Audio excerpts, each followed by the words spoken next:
Chevron 1, encoded. For my ally is the Force, and a powerful ally it is. Life creates it, makes it grow. You failed, Your Highness. I am a Jedi, like my father before me.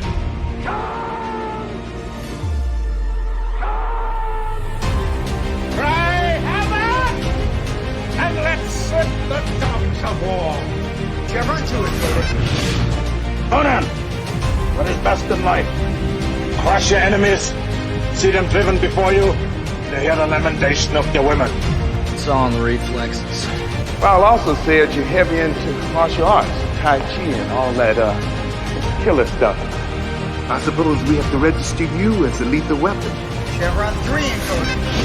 And somebody ought to belt you in the mouth. But I won't. I won't. The hell I will.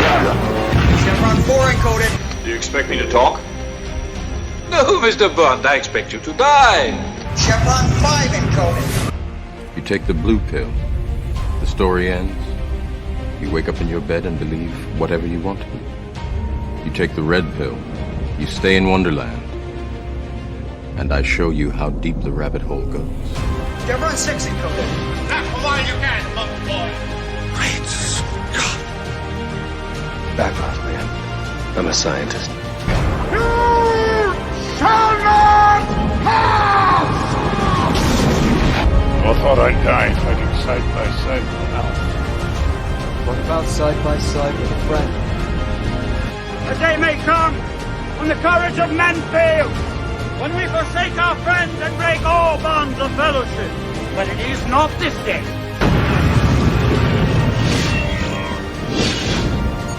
Chevron 7 is locked.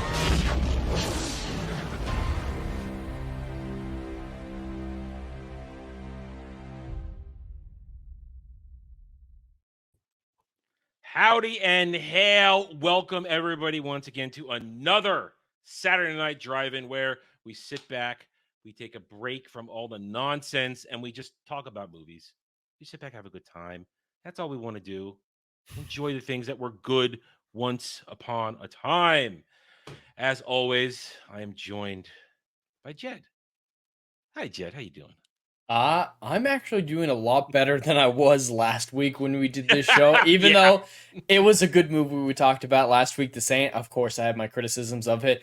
I was coming off a terrible, terrible episode of Doctor Who last week, but this time, it was a half-decent one. Yeah. So I'm in a much better mood than I was last time, but as always, I'm excited to be here to talk about the old greats and compare, in certain instances, why they're better than the current stuff that we're getting, but in general, just being more positive than not.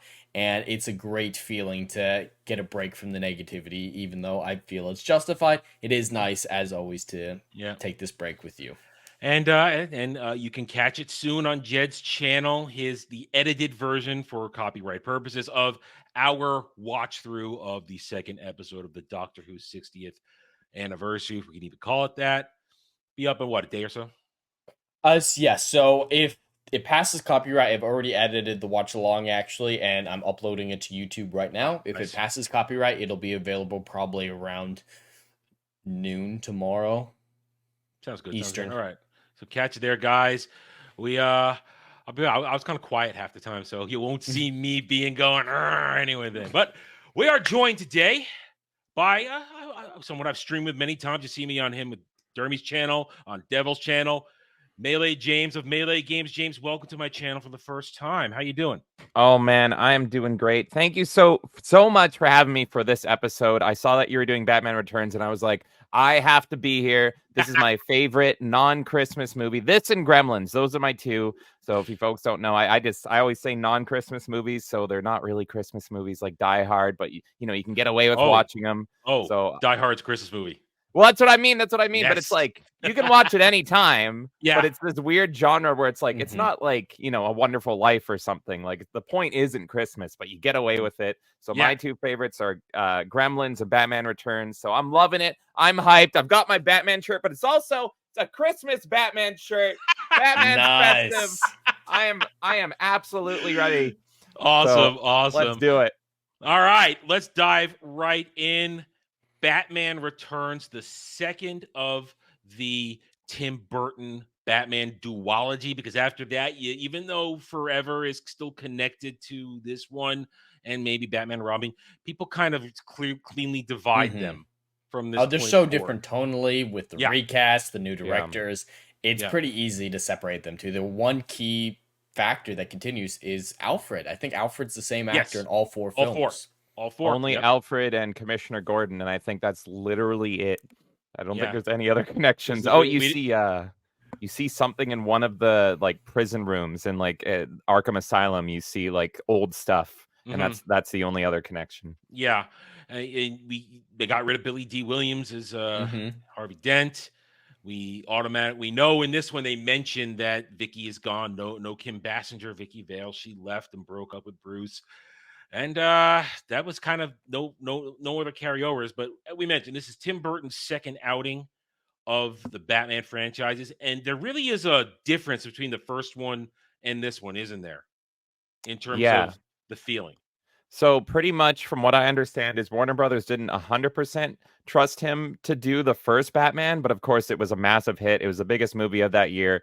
It was the new Star Wars, if you will. It was selling toys like crazy. I had to have those toys. I had the Batmobile. I had the Batwing. Your grandchildren? Shut up, you. I had the Batwing. I had it's a lesser thing of Dermy. Trust me, it's not not gonna get that bad. I had the Batwing. I had the Batmobile. I had that Batman action figure. Was one of the best Batman action figures ever because it had this cape that came off. With detachable cape, and I could put on other people, and I used to pretend it was Batman's superpower passing. I had fun with all my toys. I had fun with all my toys. That's better writing than modern writing. I'll give it to you. That's great. and was really cool. The belt on the action figure was a grappling hook, and it you could pull it off, and it snapped back. You could attach it, and Batman would go zoop up the stuff. It was cool. It was fun. And the Batwing had fireable sucker darts. You push a button and it would shoot darts. So it was like a little weapon, and I used it as a weapon against friends because you walk around and fire the bat. Hey, it all was fair in love and little kid games. Yeah. My God. Those Batman 89 toys were solid, and they stood the test of time. They didn't break. They were good stuff. But you were right though. Batman 89 breathed fresh life into the franchise at the time. Because it was comics were going fine. We were coming up on Nightfall and Night's End. All that kind of stuff was around the corner. But it really reinvigorated it. And we all got excited. I remember when it came out that summer, I was in summer camp. And they said, okay, kids, we're going to watch Batman. And they brought us into the room. I'm thinking, wait a minute. It's going to be in the theater. It's not even that. How are we watching Batman? And then they sat us down and we watched Batman 69. No. The original pilot with the two-parter. I just remember sitting there going like this. I want to watch the new Batman. I love Adam West as well, but no, 100%. And you're right. So comic fans were loving Batman and everything leading up to 89. And they knew what Batman was supposed to be like. But in the general like zeitgeist in everyone's mind, Batman was Adam West. And Adam West was actually protesting Batman 89, saying like, I should be playing Batman again and all this crazy stuff. I didn't know that. Yeah, no, he was mad about the recasting because in his crazy mind, he was Batman. And so Batman came around, but Tim Burton was aware of The Dark Knight Returns. He was aware of Killing Joke and all that stuff, and he was a fan of it. Tim Burton hates reading, I believe, if I remember correctly, and so he's always loved comic books because it's less reading and you still get the story. And so Tim Burton is really the man that kind of made Batman in what everyone knows Batman as nowadays. And so Warner Brothers had this absolute blockbuster hit with Batman in 89. And they were like, we're sorry we doubted you. We restricted you on Batman 89 and we were terrified. Batman Returns, let's just give you the reins. And Tim Burton was like, really? I can be Tim Burton on this film? Are you sure about that? It feels like Tim Burton. It is so much more Tim Burton than the first one. Yes, exactly. And Warner Brothers would go on to regret that. Yes.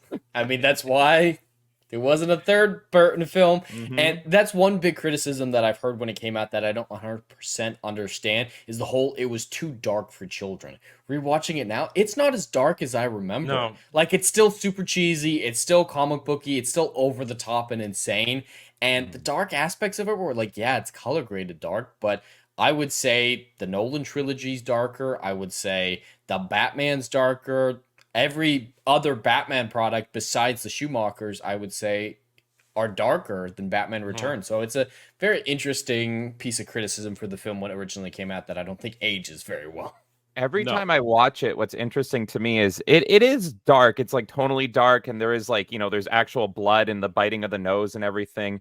But the thing I've never seen anyone complain about, not the parents back in the day or anyone, is like, what makes this movie too much for kids? And every time I watch it, it's the line "unlimited poontang." So I gotta be honest, I didn't hear that line till the first time this week when I watched it. Isn't it crazy? I had never heard that. I'd never caught on to it. Granted, it has been a long time since I watched this movie. And I was doing, when we do these rewatches for the show, I'm paying a little closer attention. And when Walken whispers, "unlimited poontang," I stopped. Because that took a second to register. And I went, wait a minute, did I just hear that? Yeah. And I went back and I went, yes, Christopher Walken just said "unlimited poontang." It's the best. Okay. And that's not the only sexual line. This movie is filled with sexual lines. Oh, like, I want to fill her hollow or her I want to fill her void. I want to fill her void. Yeah. And then when Penguin meets Catwoman and he's like, "just the pussy I've been looking for." It's I like, know. what? I know. So, but I've never heard any of the parents back in the day complain. And that's what makes this movie so infamous, is that parents complained like crazy. Warner Brothers was like, "we messed up, and you know, we've lost all these toy deals and all these merchandising rights." And that was the whole fallout. But I've never heard them complain about unlimited poontang. I know I won't complain about unlimited I poontang. would never complain about that. Yet you go back and look at this, and let's be honest, whenever these discussions come up about Batman movie, this is the most respected of them all, because people always say my favorite live action Batman movie is Batman Returns. I hear that all the time from older nerds. It seems to be that, and I can understand it. But I'm gonna pose you an interesting. We're gonna talk about, we'll go through all the actors, the character of this. I'm gonna pose this to you guys watching this. Batman's not the most important character in this movie, is he? Oh God, no. He hardly does anything in it. There you go. I timed it. He doesn't say a line until 37 minutes in. Batman doesn't talk until 37 minutes into this film. So no, he is definitely not the most important person in this movie. This movie to me is like a beautiful three-way, and it's kind of divided equally between Batman, Catwoman, and Penguin. But you'd think it's a Batman movie first, and it is not. It is not. It's still about him, but not 100% at all. It's really about Selina. Yeah, I would say that was my takeaway when I watched it this week. And I did my homework early this week. I watched it a couple days ago because I had time.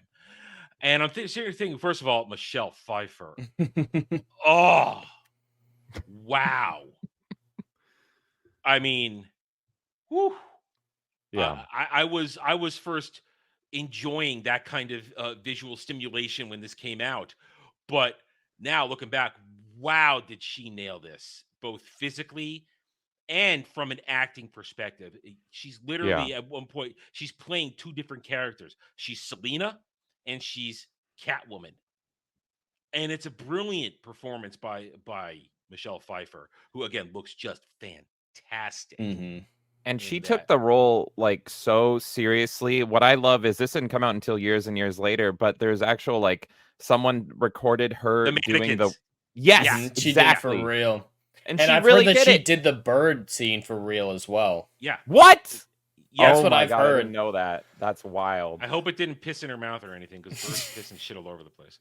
But I didn't know that till recently too. That the whole whipping off the heads of the mannequins, one take, first time, boom, nailed it. Obviously, she trained. She practiced, obviously. But that's the difference between then and now in these productions. They came in to do the job. These actors and these actresses took it seriously. They realized I'm dealing with a special IP. I mean, Batman franchise, Batman's Rogues Gallery. I mean, Jed and I have had this argument. I like the Spider-Man Rogues Gallery a little more than the Batman Rogues Gallery, but that's a nerd debate for another time. That's fair. They are the two best. I think you can't deny that. It's all. I'm a big Batman guy, but Spider-Man is what really sells. And I'm a Spider-Man Marvel. guy more than a Batman guy, so that's why I'm going to say that. Yeah. When you look at that, though, go back, you realize everybody in that movie, and you go back to '89 too with Jack Nicholson. They took this seriously because they realized I am dealing with characters that are beloved and cherished by millions of people around the world for generations. And Jack Nicholson put on a Joker for the lifetime. His Joker became synonymous for years until Heath Ledger as the Joker, when not counting Mark Hamill's voice work for Joker, which again is up there. But physically, visual, live action, it was Jack Nicholson. And you come to Batman Returns, and you get this redesign, going back to Catwoman, of the outfit. I'd never seen a Catwoman outfit like that. And for me, you look at that, it's the stitched up leather is a great personification of Selina's shattered personality at this point. And it looks great. I was really curious what you were going to think about this, because it is a big departure from Catwoman in the comics even today, where she is more of just a cat burglar, morally gray and all that stuff, but she's very much human. But you see her performance in this, and it's like you can take it two ways. You can either say that this is a poor, lowly secretary that, is just at her wit's end, total mental breakdown, and she is just on a quest for revenge. Or you can go full Tim Burton, and it doesn't really answer it one way or another, and be like, she's actually a sexy undead zombie, folks. She's an undead zombie. She's come back. Even thought about it. Really? Like that. They do the 9 lives thing. I was know, like, but I never even literal. occurred to me undead, because with the 9 lives, she's alive because she's a cat with 9 lives. But undead zombie, I would. I would. Pretty Tim Burton. I would. They have a resurrection scene with the cats, so she actually falls and dies, and Max Shrek. She's dead. Yeah. But they don't explain it. I need to know how. Oh no. Oh, see, that's Jed wants to know how. It's Tim Burton.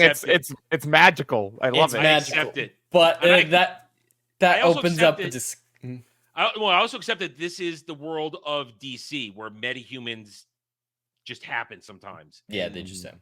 Okay, go ahead. But if you don't like the magical scenario, like when she does fall, she does like have like all that what, lack of a better word, awnings, like tapestry that she falls through. Yeah, it does slow her down. So you could be like, well, you wouldn't 100% necessarily die in that scenario. No, You'd just be very likely die. She was DED dead. She was dead. She was very dead. But this is the first time I've seen the movie in probably 10 years. Oh, wow. And it's been that long for me too. It's not as good as I remember. I used to hold it up as just like right in there, just barely below most of the Nolan movies. Nolan movies are still peak for me, even the Dark Knight Rises, and then it was this one, and then a long gap towards all the others, including the Batman. Not a huge fan of the Batman. But this one, I'm a lot more critical these days than when I was 13 years old. Yeah. So I was noticing a lot more, and a lot of it comes down to the Penguin's plan and Shrike's plan. What on earth made Shrike, a supposedly intelligent man, think that the Penguin was a good candidate for mayor? In what scenario could the man who was foaming at the mouth, eating a fish in front of his own political company, gonna be able to last more than a few days in an election? Yes, he's got charisma, but just looking at him, it's like, oh, he's not gonna hold it together for a week, let alone years. Max Shrek doesn't think that he's a good candidate, but this is political insidious subterfuge, if you will. And Penguin has him by the Max Shrek balls, right? And so they have that whole scene in the beginning where it's just like, hey, I found all these corpses in the sewer. Whatever you fucking flushed, I know. Oh, and again, Shrike is using him, yes. No, you could swear. You could swear. Oh, thank God. Yeah, but Shrike genuinely wants him to win so that he can support the whole power plant bill that the current mayor is fighting against. So he genuinely believes that this could happen. Yes, I don't think he believes he's going to be a good mayor, but he believes that there's a chance he will win this weird spontaneous election. Well, and Penguin it's a recall. It's a recall. Yeah, but Penguin is appealing to the victimhood mentality. Like, I think Penguin could totally win in today's modern day and age in politics because it's just like, look at me, a lowly penguin, and I'm a poor victim boy and all this stuff. So to me, it makes sense. And Max Schreck is just greed. And like, he's not a smart man. He's just a strong businessman. Like, I mean, he's killing everybody and leaving a whole paper trail. He just, boom, I just push a woman out the window. Okay. Yeah. Like, you don't think, I mean, then I know again, the police are this dumb, is Gotham. but This is Gotham. Yeah, exactly. Yeah. It's Gotham. All right. So you bring out Penguin. How do we feel about Danny DeVito's portrayal as Penguin? It's revolting and disgusting in the best ways possible. So it's not like Jack Nicholson's Joker, where it's just like, yeah, I want to go as this guy for Halloween, and I want to be this guy or something. It's just like, this is hard to look at, and it's perfect for that. This is all the Tim Burton redesign, the Tim Burton mindset, just like Selena Kyle is a redesign. This is a total redesign of the Penguin, because Penguin's usually just a fat mobster guy that is kind of the opposite of Bruce Wayne. He's using his money just to be a criminal. But instead, it's like, no, we're making him a literal freak penguin baby that his parents, Pee Wee Herman, wants to throw into the water. That was Paul Rubens, wasn't it? Yes. And I here's, knew that was Paul Rubens. Yeah. I'm a huge Pee Wee Herman fan, and I'll always love Tim Burton for giving Pee Wee, Paul Rubens a shot. This was shortly after the incident, if you know what I'm referring to. And also, and I think this might be his first role after that fallout, when he was like, hey, I'm done with Pee Wee. I need to now make a living. And so Tim Burton's like, you were my first movie. Let's bring you in. And then his wife is actually his side love interest in Pee Wee's Big Adventure, the woman that has all the dreams and the dinosaur that she sits with. Hold on, I wrote down the name. Simone from Pee Wee's Big Adventure. So I think that's in like 30 years. It's a 10. Go watch it. But yeah, so that was a cute little nod to Pee Wee's Big Adventure. You have Pee Wee back, and you have Simone from Pee Wee's Big Adventure, and then together they make a freak penguin baby. So Danny DeVito's just all-time great in this performance. I love it. He carries it for me. Over the top with it. He just goes absolutely full camp. And it's great. You're right. James, you put it a really good way. It's revolting and disgusting in all the right ways. Because you're used to just normal dude penguin, and suddenly here's this monster. Actually, Danny DeVito's Penguin, one of my favorite scenes, if not favorite scene in this movie, is it's the second red triangle attack on Gotham. I think it's before. It's when Batman and Penguin first come face to face. Oh, okay, yeah. It's Batman comes around the corner, and then there's Penguin standing there. And first of all, I think some of the movie's at its best when Batman and Penguin, or Penguin and Catwoman, are having their exchanges, their dialogue. That's when it's some of the best dialogue in the movie. And you have Batman and Penguin going off each other, and then here comes Catwoman out of the department store. Meow. Yes. Meow. And Penguin goes, I saw her first, and flies away. That's the bit. That's that scene. When they start to break away and they start going, when Penguin just snaps his umbrella into helicopter mode, that is just a very cool scene to me. And as they're all climbing up and Penguin's flying up, there's something about that scene that just screams comic book to me. And that is the scene I dig the most in the movie. It is gotta fly and get whoop. And it's just, I love that. I love that scene. It's a perfect upping of the ante of the first movie, and you're never going to top Jack Nicholson's Joker. And my favorite Batman movie of all time, if we're only talking live action, is Batman 89. But I rewatch this one more and more. It might be a close second. It's this, 89, and The Dark Knight. Those are my top three. But I watch this every year because it's Christmassy. And it was like, how do we top Jack Nicholson's Joker? Well, you don't. So let's bring in two villains, and that's that great scene, that great meeting of these three characters. And if you look at all the posters and everything, it's all their faces. 1, 2, 3. This is a 3 film. And the main thing about this movie that makes it amazing to me is that these three characters, they all have so much in common, and they touch on this a lot. Even they do a lot of Batman and Catwoman and split right down the middle and all that stuff, but Penguin too. And the thing that connects all these three characters, that they've all gone through a tragedy, and they're handling that tragedy in very different ways. And so it's kind of like, how do you pick up the pieces of your life? And so Batman, obviously, with his parents dying, he's trying to make the world a better place. He's trying to clean up the city that he loves and do the right thing. Then you have Catwoman, who goes through a tragedy and she has a total mental breakdown. She kind of goes more for, I'm on my own. I'm going to make myself this power bombshell, and I'm going to just give in to whatever makes my life better. But she is torn, though. That's the thing, is she's kind of split in the middle between the two, the good and the bad, because she'll do some good. She'll save a girl from a mugger, but then she'll be like, oh, you're always waiting for someone to save you, huh? And so she goes back and forth.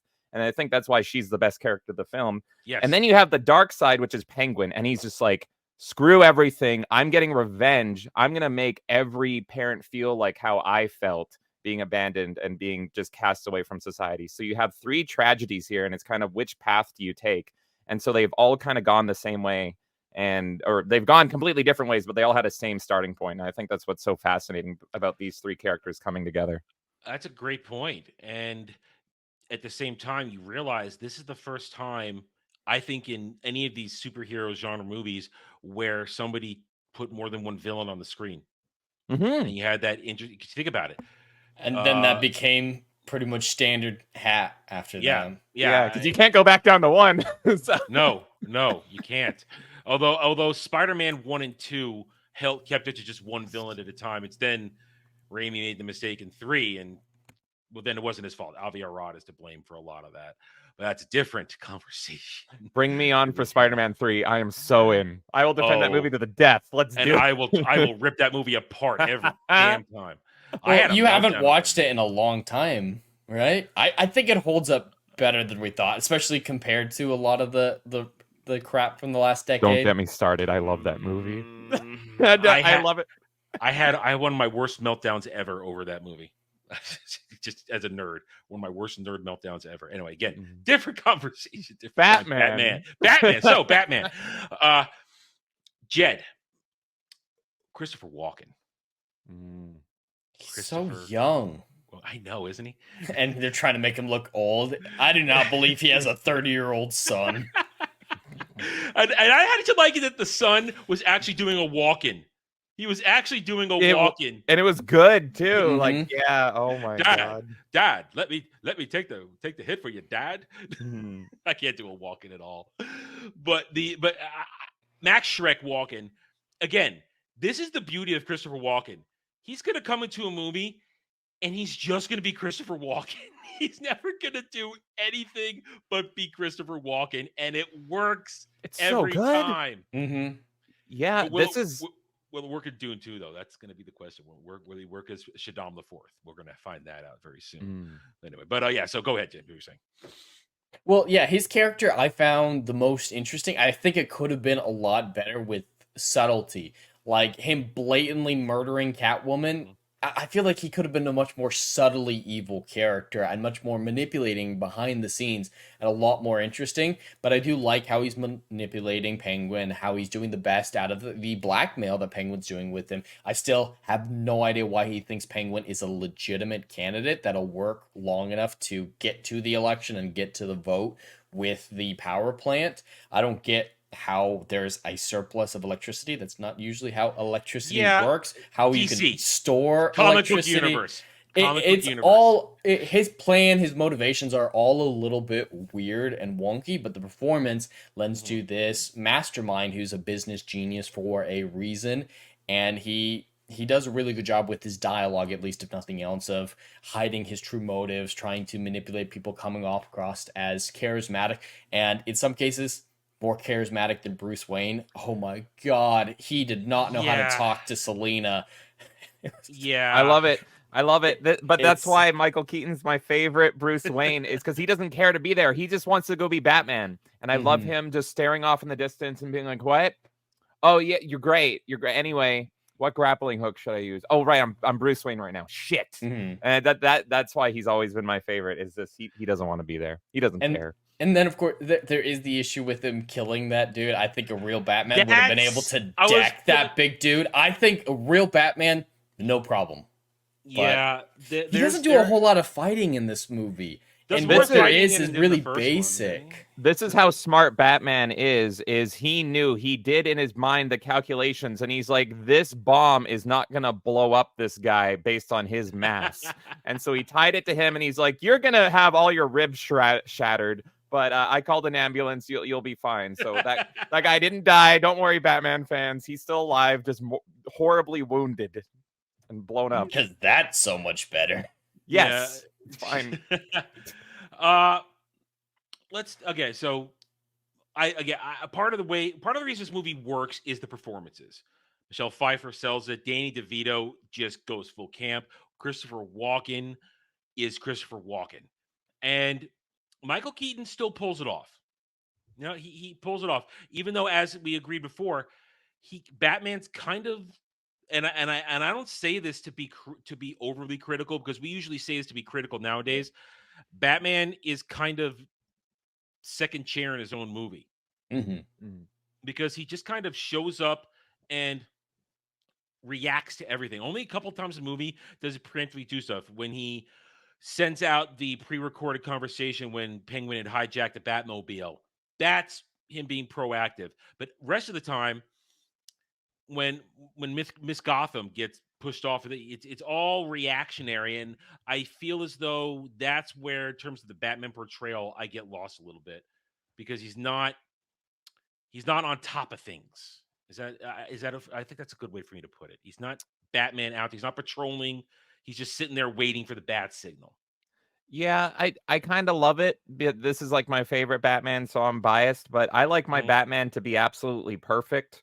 And so he's just fine. And so Batman, like my favorite thing ever in Batman is the animated series, which the animated series was actually gonna be like based on these movies 100%. That's where I was gonna go to this later, but we can go with that. Oh, sorry. Yeah. I'm ruining everything. It was no, it's fine.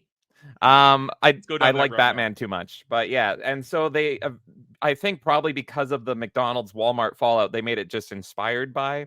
But like in the animated series, it's very much like Batman is perfect, and it's just a vehicle to tell amazing stories through it. And so that's the thing, is if you get Batman to this high degree level, there it is. Literally the best TV show of all time ever, in my opinion. And so just having Batman as he is, and it's like he's already established. We already have him worked through in Batman 89. You know who he is. Let's not waste time. Let's go to these other characters that haven't been worked through, and let's get to that. And Batman's just there being like, I know what I want in my life. Let's move it forward. And so I kind of love it. You took us on that road. That's one of the reasons I do respect both 89 and Returns, even though I don't really come back to them very often. They gave us this. Without 89, without Returns, we do not get Batman the Animated Series and everything that spawned from this show. Superman, Batman, Superman, Justice League, Batman Beyond. We don't get any of that without Tim Burton, without 89, without Batman the Animated, Returns. And that's why I do respect it and I enjoy them, because they managed to carry that. And I say this unironically, that gothic feel that Tim Burton puts out into this, and it translates perfectly. And even the music, they took the same music and they transferred it, the theme. Yeah, Danny Elfman, which is just the best. You hear that and it sounds like Batman. Even when there's lesser good movies that come out and they just invoke the Danny Elfman song, I'm in. That's all you need to do, is just have those little notes, and I'm like, take my money, I'm fine. So but you realize they allow, and this is the a description that goes out when people discuss these movies. Tim Burton understood that Gotham is a character all its own. You need that feel, you need that aesthetic, you need that weird cross between modernity and antiquity, and he pulls it off, and it translates again into what, again, I'm with you, this is my Batman. Kevin Conroy is my Batman, will always be my Batman, and it translates into this, and it feels right. And that feeling of Gotham, this shitty, horrible city, that is forever plague-ridden by crime and crazy people, and one man stands against it. I just love that, and Tim Burton gave us that in both these movies, and it allows it. He definitely has one of the strongest live action. I'd say probably the strongest live action Gotham, and it's not even close. Like as much as I love the Nolan trilogy, Gotham is very generic. Like I love one of my few complaints about those. In the Dark Knight itself, there's a lot of talk about what do the people thinking, how are they going to react, the fight for the soul of Gotham, but visually at least, it doesn't have any sort of character. It doesn't stand out at all. But for at least the Burton movies and to a certain extent the Schumacher movies, there's a unique identity to these films. You know what? Those are a mixed bag, and I'd love to talk about those more and more. But one thing I'll always say is that the visual design in those movies is freaking brilliant, specifically in Forever. They're pretty to look at, maybe not to listen to or hear the lines of, but yeah. But no, and so that Gotham, like you were saying, Adam, it carries over into the animated series. The animated series Gotham is retained. They actually drew the animated series on black paper, which is insane. So instead of drawing it on white paper, it's like the whole thing's going to be shot in black. So we're going to make white through the black, and it just creates this beautiful, gorgeous color throughout it all. But I just watched Batman Returns before coming on this show, and yeah, those Gotham shots are just stunning.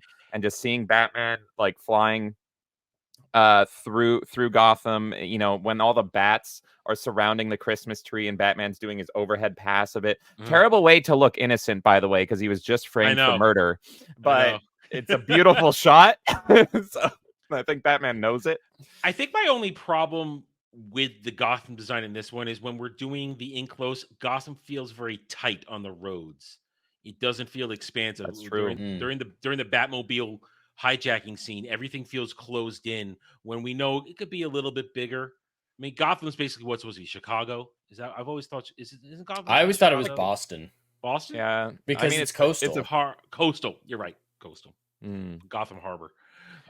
But it is tight to the point where they make it a plot point, and he has to shave down the Batmobile. That feels so weird. How many instances would that be applicable? How many streets like that exist? He's got a scenario for everything. If I have to shave down the Batmobile so it looks like a weird thin black shaft running through the night, then he's gonna do it. That's here's one of my few complaints about this movie, though, and again, I have very few. Enough that my score will reflect my opinion, but when you have the Red Triangle game break into the Batmobile, I just don't buy them hacking the Batmobile. I don't buy them. I don't buy that. Well, the bigger thing is, how did they get the plans? The Penguin just points at it once, like, "Oh yeah, we got plans for the Batmobile. We're figuring out how to hack it." It's like, why do those exist? Everyone knows that every circus has a hacking tech expert. And that's what happened here. For me, what the thing about this plan is, and I loved it as a kid, I wanted that little baby Batmobile the Penguin rides around in. I wanted that so bad as a kid. The little they didn't have to build that. He's alone in a room. They could have just gave him the steering wheel, but they built him a baby Batmobile for no reason. That is pretty cute. It's very in line. Visual. It's very much in line with this Penguin. It's Tim Burton just doing his thing. It looks great. But I don't buy that even a little bit. If they hack to get those plans, that means they hack the Bat computer in the Bat cave so they know who Bruce is. They know where he's located. There's a lot more. There's no way I can fathom how they would get it. If it were set up like it were in the Nolan universe, I could see, because that was military. It was the Tumbler at first, was the Batmobile. So there are patented records for the Batmobile. In the Nolan verse, they brought in Lucius Fox. In the Nolan verse, we don't get Lucius Fox. In that case, I can buy someone hacking in or figuring out the design of the Batmobile without figuring out a lot of the other details about Batman. But in this universe, as it's presented, it looks like he built it himself or has something to do with it. I mean, Alfred does say we can't just send it off to a mechanic. So where did the Batmobile come from? They pretty much have the equivalent of a technological Uno reverse card. And so you see in this movie, the armor goes over it, and then they go, nope, and then it goes back. And so I'm fine with it because it's funny and it's great. And so it's just I love it. because they had the armor and everything in 89 and you see it, but then nothing really happens with the armored Batman or Batmobile. And so it's like, what are we going to do with this one? Make it so it's useless? Perfect. Let's do it. Again, that's just one of my little criticisms. One of my criticisms. My other criticism has to be the Batsuit design. You don't like it? Well, it's the neck. It's the neck. Oh, the fact I that love he it. has to go the neck, and it's clearly made of rubber when he tears it off. I hate that it's like so easy to tear. Like the neck thing, it's pretty common to have the Batsuit unable to turn the head. Here's the thing: that was one of the criticisms of '89. The Batsuit, the neck. They could have changed it for the second one. So they did change it. Just it's not really, you can't really tell visually, but they changed it more just to give Michael Keaton more comfort. And so he actually couldn't take a piss in the original one. And so in this one, they added a zipper. And if you zoom in, you can see there's a slit right on his crotch. I'm not looking for Michael Keaton's penis. I am. But yeah, so they did make it more, it was more like keep it the same look, but they added that more ab area, and then they made it so he could go to the bathroom, and then they didn't fix the neck, but I kind of like the very strong turns. It just bugs me because this is Batman. He's supposed to be able to react to everything, and it's just Michael Keaton's not exactly doing a lot of action in this one, but it's again. When we do this, I'm having to be as objective as I can, even though I'm usually the subjective one on this panel. The neck bothers me. It just bothers me. Considering I'll defend Michael Keaton's neck till the day I die. God, the way you put these things sometimes. It's always a mistake to bring me on. Just defend the things I love.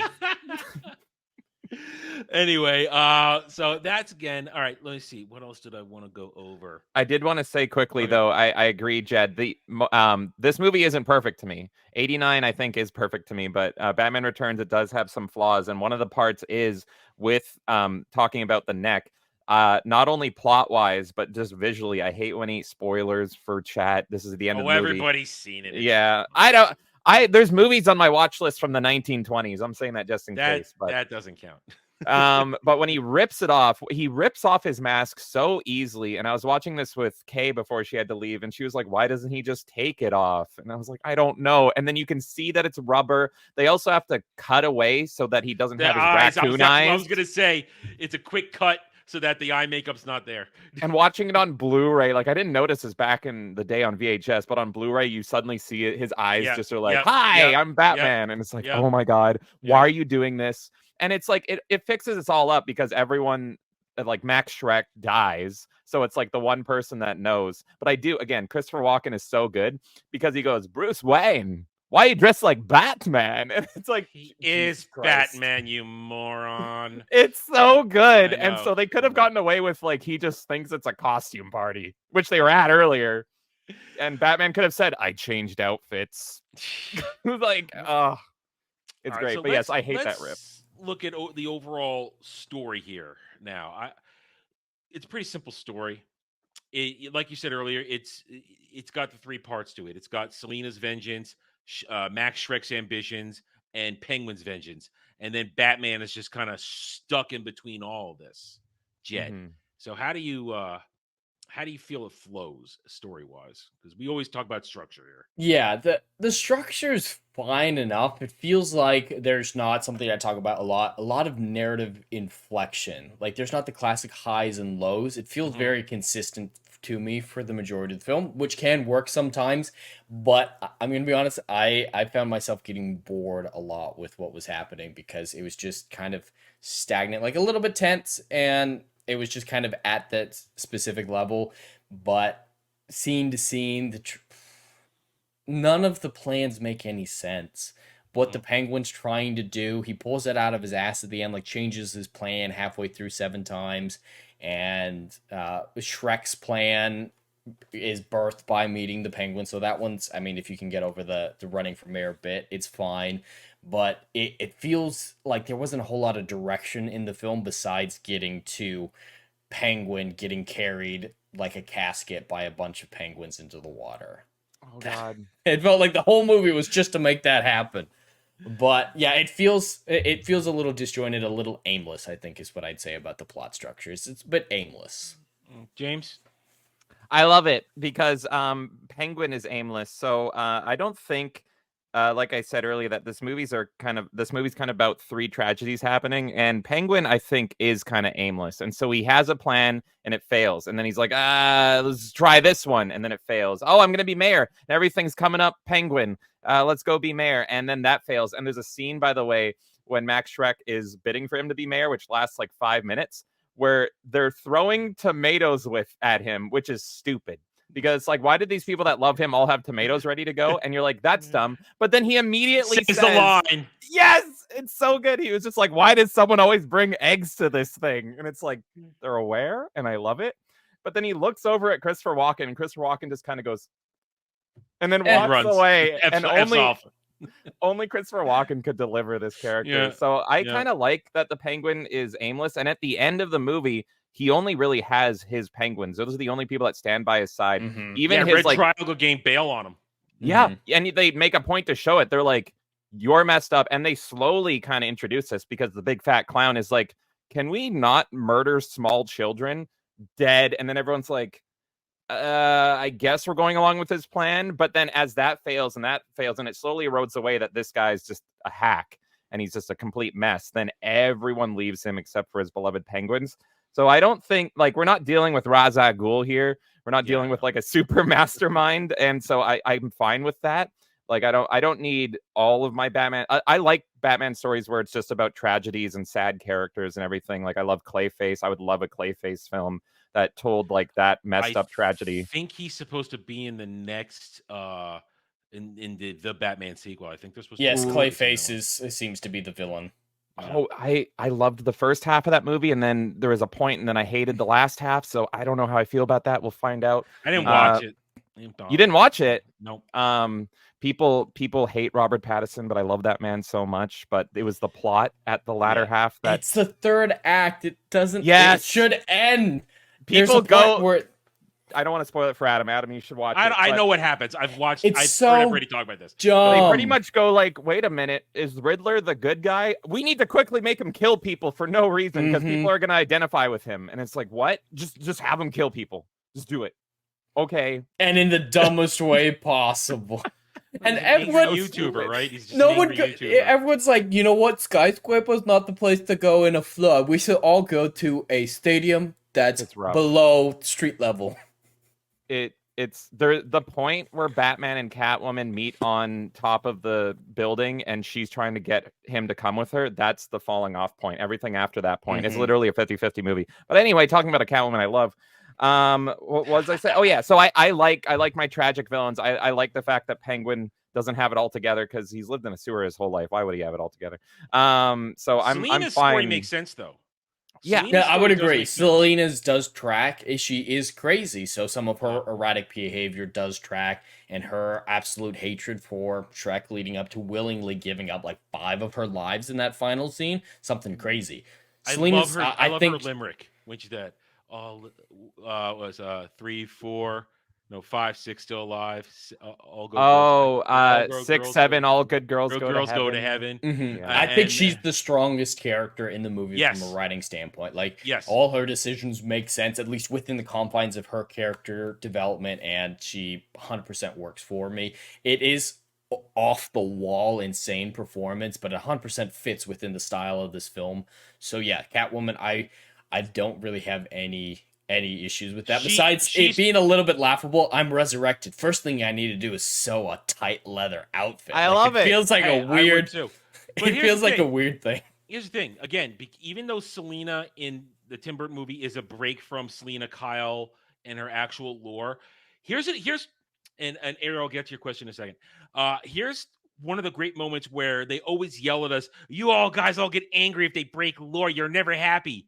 No, I'm okay with the Selina version in this, that she's not the classic cat burglar.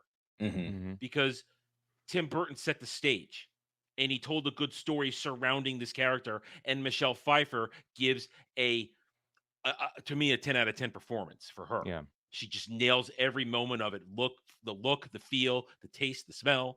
I would like to partake of all those things with her at that time. And She can stab me. It's fine. Yeah, it's fine. Yeah, I'll take it. It's just rough play. It's okay. I'll live. It's just a scratch. Anyway, she nails it, and her story makes sense, and she delivers the final peak there. Because you're talking about peak moment or the intensity of it. How here's a kiss, Santa Claus, and she just electrocutes. I never noticed this as a kid where she grabs the conductor as she shocks them both with the taser to make sure she gets the job done with her last spare life, because she still has number 9. Which we then see in the end credits. I would rather have not seen that final scene. I think it would have been cool if it had been ambiguous, actually, if she had died or not. And here's also a thing. I think she still had a couple, because when she claims Batman killed me, she lands safely in the truck of kitty litter. She was fine. She didn't die on that one. That is a little bit of a mess up, because she counts it as a death. And that's why I kind of like the ambiguity of, like, is she just nervous breakdown lady, or is she actually sexy undead lady? Because she lands in kitty litter, and she says saved by kitty litter. But visually, you see her throughout the film, throughout all of her 9 lives, slowly just falling apart. And so you see the outfit get completely ripped up. Her hair is a mess. Worse and worse. You notice it when in the first moment when she arrives on the scene after she sets the makeshift bomb in the department store, and she encounters Batman first. Her outfit, her beautiful stitched tight leather outfit, is still all intact. And then when she goes to visit Penguin, you look closely, it's starting to come apart at the seams. Yeah. And then by the time we get to round 2 with Batman, it's falling apart more. And then by the time we get down to Penguin's lair, her hair's sticking out, it's falling off. Because she's gone to pieces as much as her costume is. So her costume is, as I said earlier, a reflection of her breakdown, of her snapping, her completely losing it. But yet she's still the line. Yes, Bruce, I'd love nothing more than to go off to your castle and listen to this, but then I just couldn't live with myself. It's like Gollum. She nails it, though, and it's believable. It's believable. Yeah. And that's why she is the most compelling character. That's why she's my favorite character in this movie, for all the reasons I've listed, both intellectually and lust related. And I never realized how good her performance was till I rewatched it this week, because it's been a long time. And I loved it. And now Ariel asked us a question in the chat. Have we seen the animated series, The Batman? I had. I thought it was kind of mid when I did it. Because again, this is the bar. Yeah. This is the bar. And when I see an animated Batman on the screen, all I want to hear is Kevin Conroy. Same. And the stories were just kind of and they even bailed on it, because in that one, the Joker starts off as the mental patient. He's running around in his loose mental patient gear, but then instead of sticking to that iteration, they eventually put him in his classic purple and green and white outfit. They go to it. They don't leave him as that. So they had to rely on more traditional Batman stuff instead of maybe trying to go in another direction. Wasn't bad, but it's definitely if I had to say, out of all the animated Batman stuff, this is, again, I said, this is the bar, this is the top. It will never be equaled when it comes to Batman animation. Some of the Batman stuff during the DC animated universe that was mimicking the New 52, that was some good Batman material in that one. I enjoyed that. And then I'd say The Batman, and I pretend Brave and the Bold doesn't happen, because that thing was just god awful. That's Kay's favorite one, because it's like Adam West and it's great. So campy. I can only take so much camp. I can only take so much camp. Yeah, I can only take so much. I did have a fun trivia note about the Batman cartoon, just to once again wax how great Batman the Animated Series is. It came on at the same time as Justice League and Justice League Unlimited. And so they actually told Bruce Timm, who is the legendary mind behind the animated universe, they said, you're not allowed to use Batman villains because we have the Batman cartoon going on. And it was like, okay, we were going to have Mr. Freeze and Justice League and Clayface and all this stuff. So he was forbidden. And what Bruce Timm did is he went into the DC archives and he was like, let's pull out this character no one cares about anymore. Oh, I haven't read a comic from him since the 70s. Yeah. And his limited creativity, his limitations made this amazing creativity. And then all these characters you hadn't heard about in decades suddenly are amazing again. And so that's one thing I like about the Batman cartoon, is that it allowed Bruce Timm to have some more madness that he created and create more gold. So I love it. Yep. All right. One more question from Ariel about this, and I'll allow it. Have we seen a CGI animated series? I don't know what you're talking about. I don't know. Oh, I think I do. I remember. Did it get beyond a pilot? I do remember a CGI Batman animated series. It looked very like kind of gray and black. It was a gray and black outfit, had the white eyes. Never saw it, but I remember hearing about it. I have no idea if it's good. Yeah, I haven't seen any of the TV shows for Batman, whether or not it's the 60s one, the animated series. I haven't seen any of them. Do yourself a favor and yes. But it's for literally me, my favorite show of all time. For me, check right now. I got this on sale for $50 at this time of year last year. So and it's got everything. It's got Mask of Phantasm. It's got Sub-Zero in it. And honestly, I would, if we get you to, all right, Jed, you have to start watching because at one point we must talk about Mask of the Phantasm. Okay, it's the best Batman. I've only just gotten into the animated stuff in general. Like I watched Flashpoint. I've seen The Long Halloween and Under the Red Hood. That's all the DC animation I've really ever seen. Is so even though this is still 4:3 aspect ratio, but when you get to Mask of the Phantasm, when they put this is how successful the animated series was. They made this movie and it was a theatrical release. They didn't send this straight to video. They didn't just put it on TV. They made Mask of the Phantasm. They put it in theaters and it blew all our minds. It was just. It was originally going to be straight to VHS, but the animated series was doing so well that while they were making Mask of the Phantasm, Warner Brothers stormed in the studio and they were like, "Boys, you have a hit. It's going to be in movie theaters." And Bruce Timm was like, "What? And so they had to quickly expand the aspect ratio and be like, within like under a year or something crazy, they had to suddenly make it widescreen and be like, "Oh God, what?" And so it actually bombed in the theaters because it was so rushed, but it's a masterpiece. It's great. I love it. And when I bought this, when I got this last year for Christmas, I've told the story. Some of you heard this. I had this on my list and I had Mask of the Phantasm, but the price dropped massively on this and I snapped it up. But Mask of the Phantasm was still a little too expensive for my budget. I'm like, I'll have to get another time. And then this arrived and I opened it up and I'm looking through it and I opened up the second jewel case that I just showed you. And there was Mask of the Phantasm. Oh, it made my day. I was like, I got it. It was in here.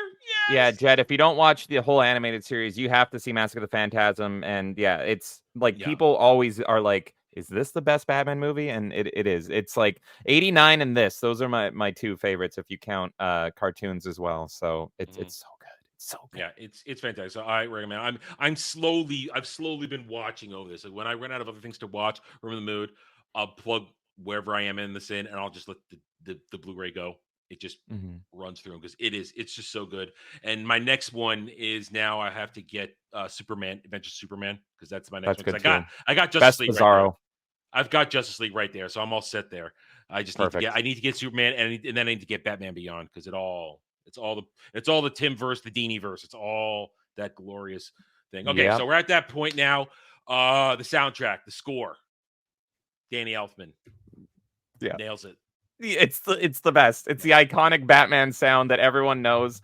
Like I said earlier, my James take, if you will, is that I've always defended the Joss Whedon Justice League as being slightly more tolerable than the Zack Snyder one, and it's mainly because they use this. They use the Donner Superman audio, and they use the Danny Elfman. When Batman comes in at that final fight, you hear the dun dun dun dun, and I was in the theater, and I'm like, that's all I needed. That's all I fucking needed. This is worth the price.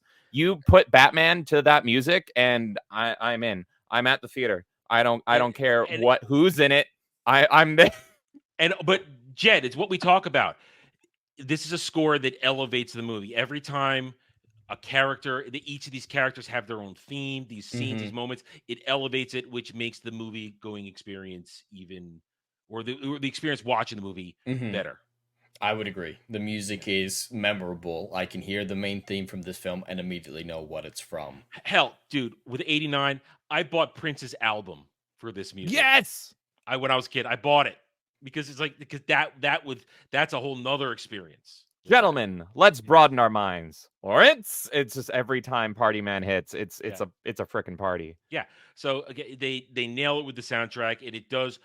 This is when you have a good movie and the music just takes it to that next level. And that's what the soundtrack does. It's classic. It's iconic. Because like James just said, he hears that music, he's sold. And we're there. All right. With that being said, I will answer one more question. Of course, I've seen The Tick, Ariel. I was a diehard Tick fan as a youngin'. I didn't much like the live action stuff, but I did love the animated. I loved it. And as Legata said, spoon. One of the best cartoons ever as well. When he did the whole during the episode where Arthur gets the belt that makes him stronger, and he finds the giant rat. It's like, hey, Rosalita, guess what? He's not a giant rat at all. He's not a dog at all. He's the world's largest rat. And it's just oh God. Yeah, no, the show, it's literally one of the funniest shows ever. I'll name you Speak the dog, because that's what you do. I love Tick. Tick is great. All right, guys. We're wrapping. All right, so it's that time. Jed, this was your choice this week, so you get to drop the score first. Out of 10, where are we? So this is just for Melee here. I rate things a lot differently than the majority. Very of people. Objective. I'm a lot more strict than a lot of people. So if I'm giving it above a 5, that means I enjoyed it. So this is very, very strict. So I just want to preface that. Yeah. So you don't get go too wild on me. But yeah, this didn't hold up for me as much as it did on a childhood viewing. So maybe it's just more made for kids. And I'm okay with that. It's just not something that appealed to me as much as I remember it doing so. But of course, still enjoyed vast portions of it, especially the Catwoman storyline. So I probably have to slot this in at about a 6 out of 10. That's good for him, James. That's good for him. That's good for me. He's a hard. You go back and look at all the scores for all the things. Jed rarely gives anything above a 6 or a 7. If I'm giving it an 8, that means I'm telling you to drop everything and watch it right now. He's the objective one. I'm the subjective one. So that's why you get my scores are much higher.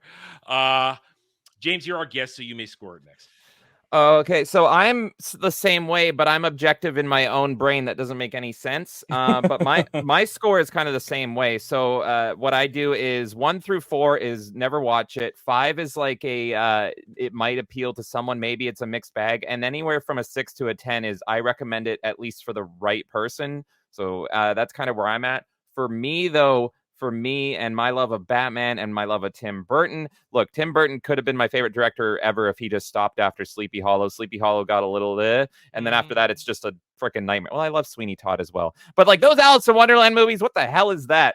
The first one. I like the first one. Really? Oh, didn't it end in like a dance-off or a break dance or something with Johnny Depp? It was a blur. He celebrated. No, he was doing a celebratory dance. It was a CGI blur. Yes. But yeah, Tim Burton was amazing when CGI didn't exist. I wish that man was like he was never allowed to touch a computer. But yeah, so for the fact that I love the music, it's my favorite Batman, it's my favorite Catwoman, it inspired the animated series. Visually, it's my favorite. It's not Batman 89, but it's also my favorite Christmas movie, non-Christmas movie. I have very few complaints. I do have some. It ain't perfect, so I give this, for me, this is a 9 out of 10 film. I could have gushed about this for like 3, 4, 5, 6 hours. I have so many trivia things written, like the fact that the poodle is the same poodle from Silence of the Lambs. This is precious. Really? Yep. This lovely girl starred in 3 films. She starred in Batman Returns. I think this was her last one. She was precious, and she was also the poodle in Pee-wee's Big Adventure. But I just love this movie so much. This is a 9 out of 10. This is why I grew up loving Batman, and since I was 3, 4 years old, he's always been my favorite, and it's because of 89 and this. All right. As for myself, overall, again, the movie to me is enjoyable. I could easily say it's been 20 years since I watched this movie. It had to have been. It's been a long time because once I had, as I said, the animated series came into my life. That's kind of all I needed for Batman. I didn't need anything else. I was very happy with just the Timverse, Diniverse. Very happy with that. But going back, watching it, it's enjoyable. I wasn't bored while I was watching this. And what really sells the movie for me is Michelle Pfeiffer's Selena Kyle. That's you love her. Sells the movie. I love her. I want to love her all day long. Anyway, that's really what sells it for me because her performance, the story, she draws me in. And I'm realizing, wow, I'm watching a movie for her, about her journey in this, her breakdown. It's fascinating to me. It loses points again. We talked about a couple things.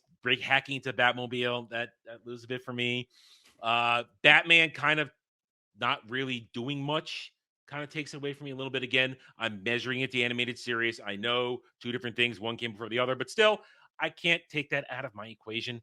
At the same time, though, I like, as James said earlier, it's Penguin is revolting and disgusting in all the right ways, which makes it Tim Burton all the way through.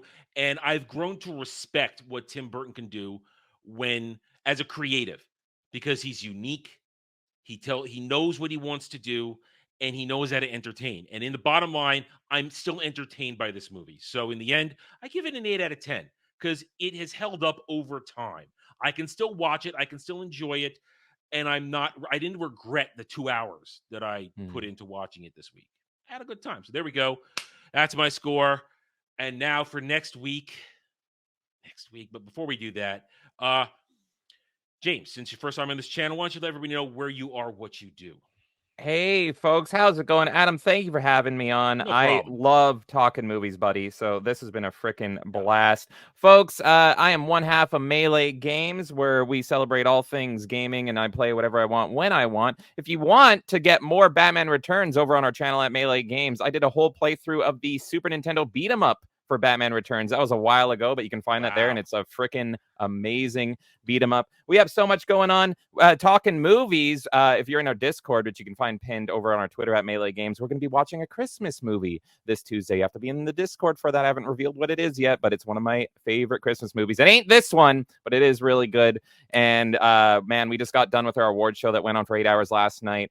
So we're going to go back to playing games. You're going to see me playing more Dead by Daylight because I love Chucky. He swears at people and flips them off. It's so fun. You're going to see more Super Mario RPG. So we're going to cover everything. You're really that one. Yeah. All over that one. I love it. And we are doing Christmas movies. It is December. This was our semi-one. Start us off. And I've chosen mine for next week. You see it. It's in my hand. What is it? Rocky IV, baby! Oh my God! It's a Christmas movie. There's a Christmas miracle. He shouldn't be able to beat Drago, but he does. Spoilers. So we're doing Rocky IV next week, and we could tell everybody the following week we're doing It's a Wonderful Life because Jed wants to make me suffer. But that's my dad's favorite movie of all time. Do you hate it? Really? Do you hate Adam? I'm not going to. Let's find out. I'll keep my powder dry for when we get there. I have my reasons. They're childish reasons, but they're my reasons. That's but anyway, guys. All right, chat. We love you. Thank you for having a good time with us. And I remember, if you had a good time watching live or on the re-upload, hit that like button. Links to everybody's channels are in the description below. And we thank you for joining us, and we'll see you next time. Until then, have a good night or day wherever you may be. Chevron 1, coded. For my ally is the Force, and the powerful ally it is. Life creates it, makes it grow. You failed, Your Highness. I am a Jedi, like my father before me.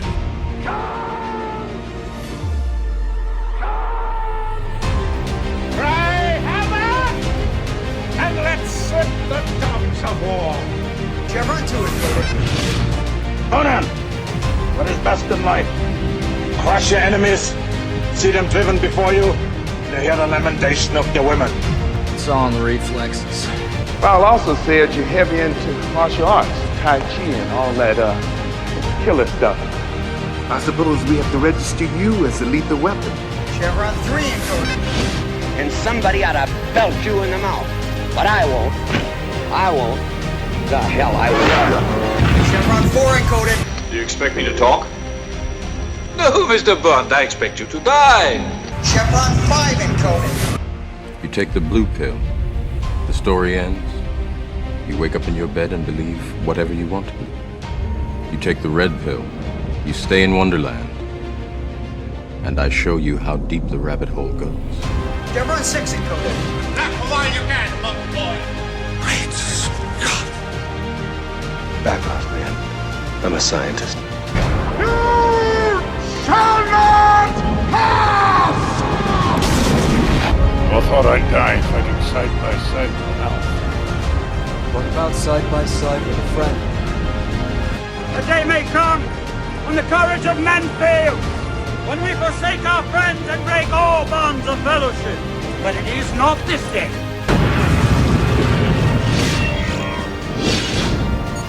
Chevron 7 is locked.